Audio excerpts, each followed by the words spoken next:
I can't talk today. Hey, how's it going, everybody? I'm going to do a take 4 on this since I apparently have been drinking today and I can't talk. I want to talk about a little bit something. I give up. I want to talk about something that's been on my mind today and yesterday. I love to read the funny pages, the comics. And I read a particular one called Funky Winkerbean. And because I know we have a lot of international people who watch this, I'm not quite sure if they've ever heard about it, but this is funky. Okay, this comic came out in 1972, just about a year after I was born, and it's been one of my favorites for as long as I can remember. The comic strip itself has dealt with a lot of really interesting topics like adoption and cancer. I mean, just really interesting stuff. And if you've never heard of it, it's made by King Comics. Look it up. It's just amazing. Anyway, since 1999, there's been a character named Lisa. And in the comic strip in 1999, Lisa develops breast cancer. I remember that comic strip, that particular storyline when it came out in 1999 because it was groundbreaking. No comic had ever tackled breast cancer in a comic strip before. So anyway, well, in March, this character, Lisa, her cancer came back. And so she's been going through chemo and treatment. And that's a particularly sensitive subject with me. I was diagnosed with cancer in 2004.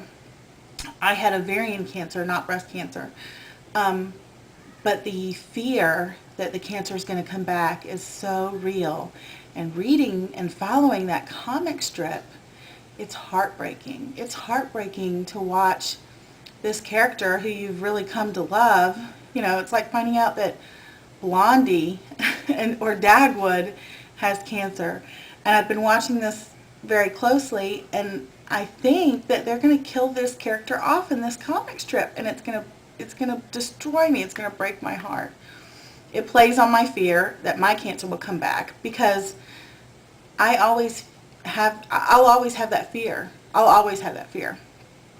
I hope that eventually I'm not as anxious as I am now, just 2 years out. You know, every freckle, every mole, every lump or bump that I have, you know, freaks me out. And I look at it really closely, and when I go to the doctor, I'm like, you want to look at this and check this out? And, you know, and sometimes he's like, Holly, it's just, you know, you bumped your arm or you've done this.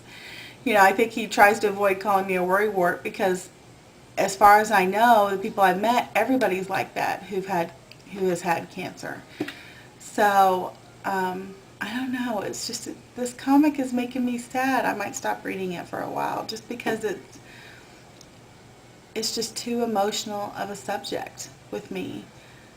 So I've been thinking about this since yesterday, and I had written a little blurb in my blog about it and showed it to my husband, and he was like, wow, that's really weird. I can't think today, so I'm going to end this because my brain is just shot. It's Monday. Hope everybody has a great week, and talk to you later.